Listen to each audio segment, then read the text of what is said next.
Hello and welcome back once again to Rage Gaming and a new Necromancer build. Today we're taking my first look at minions in Season 2. Minions were greatly buffed in the Paragon, just in terms of the raw numbers, but lots of damage increases and many nodes that previously buffed only one minion type, well they now buff them all. Raw improvements like Blood Orbs, instead of just healing you, will heal minions by default, or more important than that, the Death's Defense skill in the skill tree. That is now a passive part of minions in general. They're stronger, both offensively and defensively, which is nice, but they're also not quite where I want them to be. There's still lots of issues we face in any minion build, a desperate want for more aspect slots than we can get, more Paragon points even at level 100, and so on. We have more minion build options than before though. Half minion builds are pretty decent in Season 2 in the form of both Shadow and Blood, and then obviously we have full minion builds with the Golem, but not all are created equal. On that note, if you want to improve your Diablo experience with an easy way to track and follow builds, Mobalytics, today's sponsor, is a fantastic resource for exactly that. An application I've been using on and off for years for a variety of games, and it's now here in Diablo 4. It's a very easy way to follow meta builds and maximize your gameplay. Mobalytics is a completely free companion app designed to make your experience smoother in your game of choice, as a straightforward way to check builds, find guides, consider tier lists, and more. Best of all, for Diablo 4, it can be easily accessed mid-game in just a moment through the in-game overlay. You just press Tab plus Q, and that will push the overlay out on the left, letting you find a suitable build or guide to follow along while still in-game and moving and playing. It's a very efficient way to say, when leveling, pull out the overlay and just check your guide and what to level next without really any interruption. Or check the main app itself to check extra details where there's space for the creators to explain how the build works, advise you on the gameplay loop, and even link to full video guides should you need them. All of the builds can be filtered by class and are constantly updated according to current meta. The app has a fully functional interactive Paragon board that you can follow along and move yourself to check the details of. There's a full build planner in the app now, so you can create and share your own builds. For Season 2, we have the new Vampiric Powers, which you can find just below the aspect section of a build, letting you check the powers,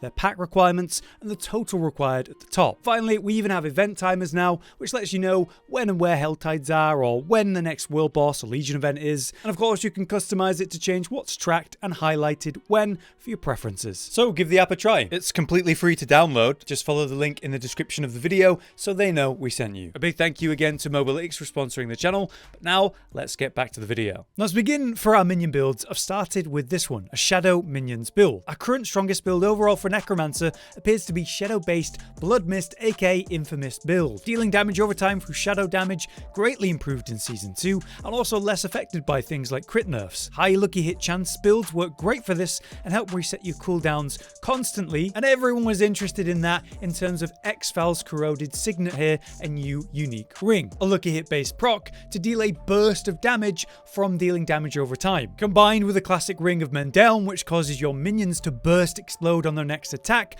also based on lucky hit. Well, a lucky hit build with shadow damage over time with minions, there's a lot of potential here. It just made sense to try using both of these rings at once. Now, like I said a moment ago, you can't have it all with minion builds. We have to choose the best aspects we can fit because we can't get everything we want. We have questions like, how can we maintain minions' survivability since they still instantly die in high tier nightmare dungeons? We're not going to be able to use corpse explosions. We need those corpses to summon more minions. Instead of running corpse explosion with a high lucky hit chance that has, I'm running Blight, which has 61% chance in my build right now, which is very good. We deal damage over time via shadow damage with this one, but also improve the power of the minions against those affected by the Blight, so good synergy here. Through all the details of the build, we're constantly applying vampiric curses, we're avoiding damage with the Blood Mist we have very often, and we're bursting heavily when Bonestorm's available. Today I've been testing the build, and I've been able to clear an 86 plus nightmare dungeon, so I definitely think this is able to clear a tier 100 if you play slow and smart. With lucky hit procs, you can burst down anything and everything, no matter how strong it is, smashing for hits of 1 to 2 million many times in one pull. All we need is a moment to build up the Shadowblight, tick say 10 instances of damage to get the procs and power-ups, and then with lucky hits for both Mendel and X-Files, everything just blows up. So, with all that explained and introduced, let's explain the build. Starting with the skill tree, we have our basic, which is irrelevant. You can pick any of these and enhance it, whatever. We just have to spend 2 points somewhere to reach the cores, at which point we pick up Blight. I actually have only one rank in this, so I'm getting a lot from items, because the raw damage itself isn't as important as just dealing shadow damage and ticks of shadow damage at that. If we enhance it, it'll slow enemies too, but more importantly with Supernatural Blight, it causes you and your minions to deal a massive amount of increased damage to the enemies within the Blight, so that's why it's such a damage increaser. We also pick up obviously 3 out 3 Hued Flesh to help us lucky hit proc as many corpses as possible. On the next tier, we have Blood Mist at just 1 rank. We enhance it and go for Ghastly so that we have a guaranteed way to spawn corpses always. Blood Mist will be how we avoid damage and spawn corpses, so it is important, but we don't need actually levels in it. 3 out of 3 on Skeletal Warrior Mastery to improve its life and damage. Obviously, 3 out of 3 for Grim Harvest, consuming corpses, meaning summoning skeletons or the Skeletal Priest. This will generate 6 essence every time. This is the main way we generate essence in the build. Also, since we're consuming corpses through this method, Fueled by Death gives us a 9% times increase for damage for 6 seconds, pretty much permanently as we're fighting. On the next tier though, we obviously pick up Decrepify, which is enhanced, and with Abhorrent is how we're lucky hit reducing our cooldowns by 1 second every time it procs. We apply it to everything because it's also a 20% damage reduction and a 40% slow, which is awesome. It's also a curse, so obviously we want amplified damage to improve our damage to cursed targets. A damage reducer in Death's Embrace means close enemies deal less to us and we deal more to them. Finally, another one we have to take is Skeletal Mage Mastery, improving the damage and life of our mages. On the next tier, we have where we spend most of our points, 1 level into Corpse Tendrils, enhanced, and into Plagued to make it so those that are pulled by it are vulnerable for a damage increase. And then all of the passives here. Reaper's Pursuit gives us movement speed, Gloom is a massive shadow damage improvement for us and minions, Terror is a improvement in terms of CC, and Crippling Darkness gives us a lucky hit chance to stun targets for 3 seconds with darkness skills, which happens often enough. These are fantastic, and most important is obviously Gloom. At the bottom with the ultimate tree, we're picking up all of Bonestorm for the damage reduction and crit chance improvements, 3 out of 3 in Inspiring Leader to give us and our minions attack speed, and 3 out of 3 in the new Death's Defense provides 12% increased armor and 24% increased resistances to all elements for our minions, helping them stay alive somewhat. Our next point goes to obviously Shadowblight and the key passive, leaving us with 1 point left over in the build. I put it into Bonded in Essence just for the slightly improved healing of the Skeletal Priests, but even if I 3 out of 3, it's not going to be enough healing to keep them alive. When you're dealing with tier 100s and around there, they just die. So you could put the singular point somewhere else if you wanted, maybe somewhere like Decrepify or wherever. Next, we have the Book of the Dead. First up, we're running Skirmishers. We're on upgrade 1 just to get an extra Skirmisher Warrior. This is just more damage, but they're a little bit more squishy. And more importantly is the Skeletal Mages, which are of course in Shadow. And we've got upgrade 2 for the 4th attack, dealing an additional Shadow Bolt. This helps us build up more instances of shadow damage and damage over time with that. Lastly, Golem. We can't afford to run one, sadly, but the sacrifice of Iron Golem, as always, is a major crit strike damage improver, so it's very nice to take this. Next, we have our Vampiric Powers, one of which is kind of a hard choice. Starting with the Meta and Prey on the Weak combo, which next to every build is running. Meta allows you to dash, causing a Vampiric Curse on those you dash through. Applying a Vampiric Curse is very important, because with Prey on the Weak, you're dealing more damage to those affected by it, you cause them to be vulnerable, and you deal more damage to vulnerable targets. Further, we are dealing damage over time, so we're using Flowing Veins, which massively increases the damage over time to enemies that are affected by a Vampiric Curse, so as we meta everything, we're actually making them take way more shadow damage over time. Very important 3 here. Next, we have Domination. We are constantly stunning targets and CCing them, so we're dealing a lot of damage to those. And also, if they're injured and not an elite, they can be instantly killed, which is nice for mob clear. The one that's kind of annoying is Feed the Coven. We're spending a lot of essence to spam blights on targets, and this really helps us generate tons of essence because it causes our minions to have a lucky hit chance to restore 10 of our primary resource and increase your damage by 10% times for 4 seconds, which is nothing to ignore either. What I would also really like in this slot though is Anticipation, knocking off 20% cooldown of our ultimate. So this would bring Bonestorm down to like a 40-second base cooldown, which would mean we'd have it up a lot more, and that's really important when you're dealing with challenging content. So I would really like to be running Anticipation, but this is also really important too, and a big damage increase in itself. Alright, now a big one, the Paragon boards.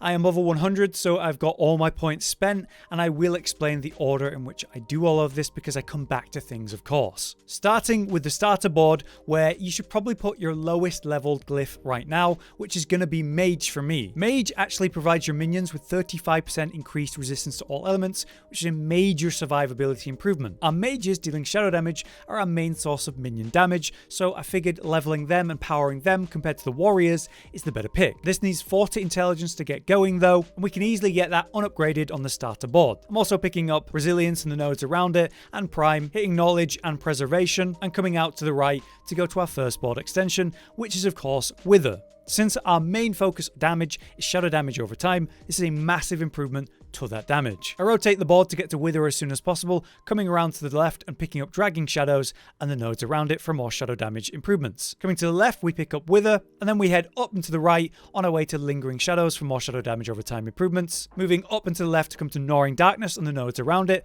for more shadow damage over time improvements. And then we finally come up to the Glyph, which is Scourge, just like the normal Infamous build. This gives you shadow damage over time improvements, and it means you and your minions deal a straight 10% times increased damage to any enemy affected by shadow damage over time. So it's a major DPS increase, and unlike others, there's no build up, it's just instant, which is really nice. I activate it like this, and I've also got it at level 15 to improve the radius and get more intelligence to improve the power of it. Then we come down and to the right to come to our next board, which is Cult Leader. Now this is an interesting one because we want them hitting more, proccing more explosions, proccing more shadow damage over time, more than raw damage. So Cult Leader isn't that important, especially when we don't actually run Golem, which would really push this into a powerful point. So what I'm actually doing is entering the board and coming up to the right to get the Glyph. Here we have Dead Razor. Whenever your minions deal damage to an enemy, you stack up damage against them up to 12% times for 10 seconds. It requires 40 intelligence to get going, but you can do this without actually upgrading this range, which I initially did. It improves the damage reduction for your minions and improves the minion damage raw as well. What's great about this board in general is that you come with magic nodes and rare nodes that reduce the damage your minions take and improve the damage they deal. So Dead Razor right here is great because it's going to improve both of those things. Now before we just leave the board, I come down to the right and pick up Puppeteer for minion damage, sure, but it's mostly about the minion attack speed, as I've been saying. So at this point we work our way up to the next board, which is actually Flesh Eater. Because we're consuming tons of corpses through summoning minions and buffing them constantly, generating loads of essence, we're actually proccing Flesh Eater a lot, and it works well in the build. It's a big damage increase. So I rotate the board to get to that as soon as possible, making my way left to Stifle for the damage to injured enemies and critical strike damage improvements. Then come around and pick up the node. Then we work our way up to the actual Glyph, where we have, of course, Control. We're doing constant CC to the targets, and this massively improves both our damage and minion damage. Then it's time to come to our next board, working our way left to our next board, which is Scent of Death, of course, a very important damage reducer. So we work our way left from the starting point to the Glyph, which is Darkness, another way we reduce damage coming. Whenever you or your minions deal shadow damage to an enemy, this will stack up to a reduction of 10% to all damage for 5 seconds, as long as you maintain it. Also, just leveling it, adding more intelligence around it, improves your raw shadow damage, so it's a damage reducer and a damage increaser. And on the Scent of Death board, where we work our way left, we're also picking up this node, which is going to give us a nice 15% damage reduction whenever there's at least 2 corpses nearby, which is next to always. At this point, we have some leftover Paragon points to find some more things, such as putting more points into this area to improve our shadow damage, and coming down to where I said we'd come to at the end, working our way down from Puppeteer on the Cult Leader board to come down to the Legendary node. It's still nice to improve our minion damage, even if it isn't as important as improving their attack speed, for example. With my last points, I also come down to the left to improve specifically Skeletal mages rather than the warriors, which I could have done, since the mages are dealing shadow damage as part of their raw damage, and that's what we care about. Alright, time for the gear section. This is where it gets complicated because we really want a lot of things and we can't fit them all. Initially, you should expect to always be running your increase to your Skeletal warriors and your Skeletal mages. I have them on my helmet and my boots because that's just the most efficient slots, but I really wish these two aspects literally didn't exist and they were just part of your skill tree or just inherently part of minions. If they were, we would free up 2 aspect slots, which would allow us to run things that actually keep our minions alive. Wouldn't that be nice? Anyway, those are our boots and helmets. The defensive options are what you should expect. On your chest or legs, you're running Shielding Storm and Disobedience. We have our 2 unique rings, X-Files Corroded Signet and Ring of Mendel, the basis of the build. This leaves us with 4 offensive slots on our build, on your 2 weapons, your gloves and your amulet. The most important one goes to your amulet, where I have Blighted, to massively improve the damage after the Shadowblight key passive triggers 10 times. This is happening constantly, so we're getting a whopping 180% times increased damage,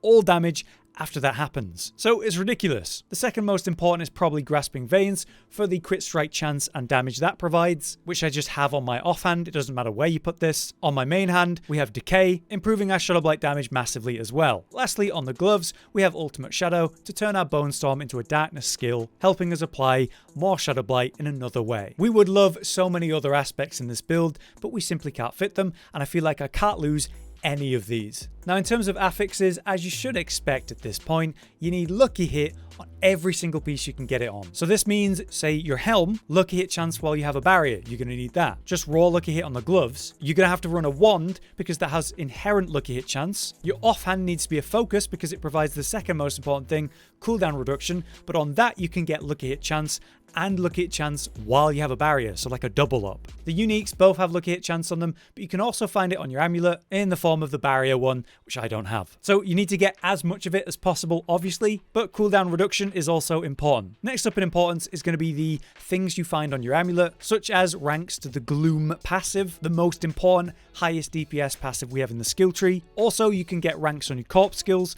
so reducing the actual cooldown of corpse tendrils, which is nice. On your gloves, you could also get ranks of Blight like I have. It's not very important, but it's nice to have the slight damage increase that provides. After that, for offensive slots, we don't really have lots of options because, you know, we're using 2 unique rings. So it's the standard stuff of crit strike chance and crit damage, and shadow damage and damage over time if you can find it. For defensive affixes, it's the same as always. On your legs, chest, and so on, you're looking for damage reduction, armor, max health, shadow damage over time reducing damage, and damage reduction from close and far enemies as normal in most builds. In terms of gems, I've gone for rubies from max life in my armor. I'm obviously improving my damage over time on the weapons, and I'm going for all element resistance on the jewelry as a standard in Season 2. Finally, for the gameplay guide, there's a lot to consider at once with this build.